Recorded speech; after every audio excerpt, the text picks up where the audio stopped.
Winner point को subscribe कीजिए और बेल आइकन को प्रेस कीजिए। Hello everyone, welcome back to winner point education. मैं अमिता त्रिपाठी, आपकी हिंदी संस्कृत टीचर। आज मैं आपके लिए विधान भाग 2 से पार्ट 2 लेकर आई हूँ, जिसका शीर्षक है जूझ। इससे पहले मैंने आपको पहला पार्ट दिया था सिल्वर वेडिंग, उसके प्रश्न उत्तर, उसका सारांश, और आज मैं जूझ शीर्षक से उसके प्रश्न उत्तर लेकर आई हूँ। इससे पहले का पार्ट मैंने जो पढ़ाया था जूझ का सारांश, उसे आप ज़रूर पढ़ लीजिएगा ताकि आपको पूरा पाठ अच्छे से समझ आ जाए। उसके प्रश्न उत्तर आपको तभी समझ में आएंगे। तो प्रश्नोत्तर पढ़ाने से पहले मैं आपसे अनुरोध करती हूँ, यदि आप मेरे चैनल पर बिल्कुल नए हैं तो तुरंत सब्सक्राइब कीजिए। यदि सब्सक्राइब कर दिया है तो लाइक कीजिए, शेयर कीजिए। आइए पाठ प्रारंभ करते हैं।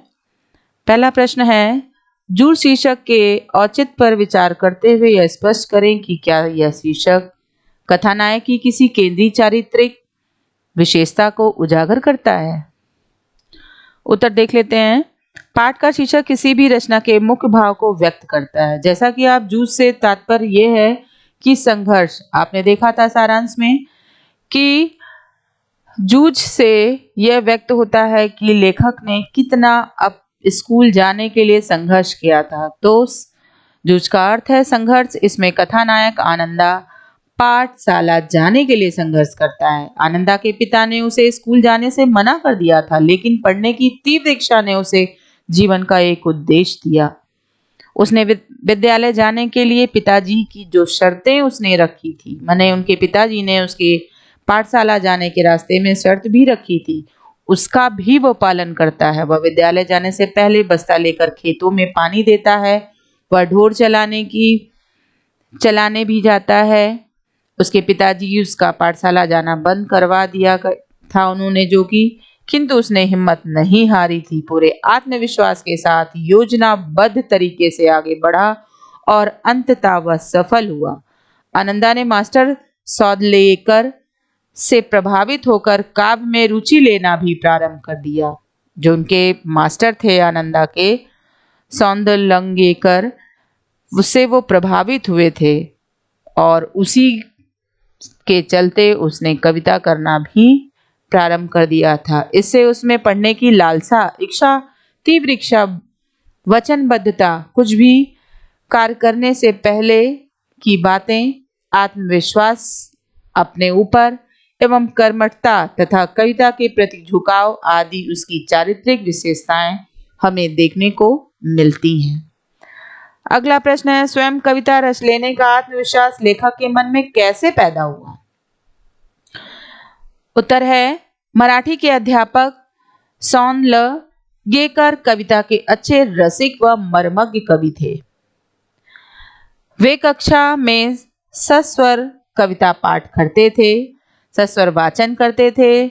लयबद्ध तरीके से गति, आरोह अवरोह आदि का उन्हें पूर्ण ज्ञान था। उनसे प्रेरित होकर लेखक को कुछ तुकबंदी करना आ गया था। उन्हें यह ज्ञान हुआ कि वे अपने आसपास के दृश्यों पर भी कविता कर सकते थे। धीरे धीरे उनमें कविता रचने का आत्मविश्वास बढ़ गया। अगला प्रश्न है, श्री सौंदलेगेकर के अध्यापन की उन विशेषताओं को रेखांकित करें जिन्होंने कविताओं के प्रति लेखक के मन में रुचि जगाई। उत्तर है, मास्टर सौंदलेकर कुशल अध्यापक थे, मराठी के ज्ञाता थे, वह कवि भी थे। सुरीले ढंग से स्वयं की व दूसरों की कविताएं गाते थे, पुरानी नई कविता का भाव ग्रहण कराते। आनंदा को कविता का यह तुकबंदी लिखने का प्रारंभिक काल में उन्होंने उसका मार्गदर्शन किया, उसका आत्मविश्वास बढ़ाया, जिससे वह धीरे धीरे कविताएं लिखने में कुशल होकर प्रतिष्ठित कवि भी बन गया। तो आपने देखा कि कैसे अपने अध्यापक से वो प्रेरित हो जाता है। अगला प्रश्न है, कविता के प्रति लगाव से पहले और उसके बाद अकेलेपन के प्रति लेखक की धारणा में क्या बदलाव आ गया था।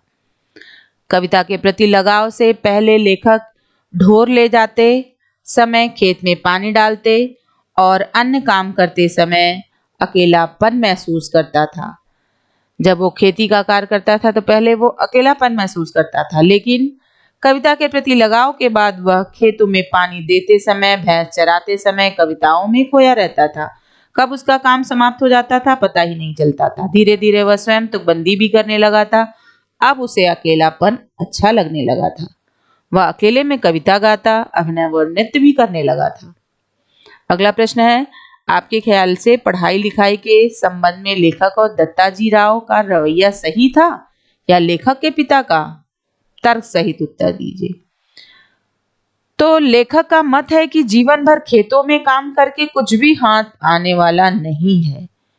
जीवन में अगर आगे बढ़ना है तो पढ़ना लिखना होगा ही, ऐसा उन्होंने सोचा था। अगर मैं पढ़ लिख गया तो कहीं मेरी नौकरी लग जाएगी या कोई व्यापार करके अपने जीवन को सफल बना सकता हूँ। दत्ताजी को जब पता चला लेखक के पिताजी उन्हें पढ़ने से मना करते हैं तो राव पिताजी को बुलाकर खूब डांटते हैं और कहते हैं, तू सारा दिन क्या करता है? बेटे और पत्नी को खेतों में जोत देने के लिए भेज देता है। तू सारा दिन सांड की तरह घूमता रहता है।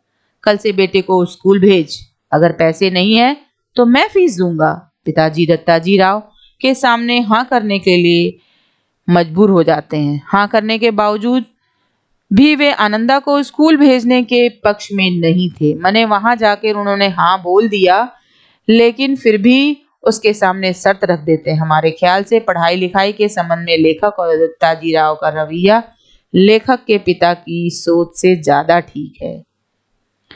अगला प्रश्न है, दत्ताजी राव से पिता पर दबाव डलवाने के लिए लेखक और उसकी मां को एक झूठ का सहारा लेना पड़ा। यदि झूठ का सहारा ना लेना पड़ता तो आगे का घटनाक्रम क्या होता, अनुमान लगाएं। उत्तर है, दत्ताजी राव से पिता पर दबाव डलवाने के लिए लेखक और उसकी मां को एक झूठ का सहारा लेना पड़ा। यदि झूठ का सहारा ना लेते तो सच बताने की उनके अंदर हिम्मत ही नहीं थी। सच बताते कि उन्होंने दत्ताजी राव से पिता को बुलवाकर लेखक को स्कूल भेजने के लिए कहा है, तो लेखक के पिताजी उनके घर ना जाते, उल्टा माँ बेटे की पिटाई कर देते, लेखक को खेती में झोंक देते। तो यदि वो झूठ ना बोलते तो क्या बोलते? और एक झूठ यदि जीवन बना सकता है तो झूठ बोलने में कोई बुराई नहीं है। वही उन्होंने किया, क्योंकि उनका उद्देश्य था शिक्षा, और शिक्षा प्राप्त करना सबका जन्म सिद्ध अधिकार होता है। तो आपने देखा कि आनंदा किस तरह से पढ़ाई के लिए जूझता है, संघर्ष करता है और अंततः वह अपने प्रयास में सफल हो जाता है। तो अब ये पाठ यहीं पर समाप्त होता है। मैं आपको अगले पाठ में पुनः मिलूंगी। वीडियो समाप्त करने से पहले मैं अनुरोध करती हूँ कि वीडियो को लाइक कीजिए, शेयर कीजिए। यदि आप चैनल पर नए हैं तो उसे सब्सक्राइब कर लीजिए, जितना हो सके शेयर कीजिए। तब तक के लिए धन्यवाद।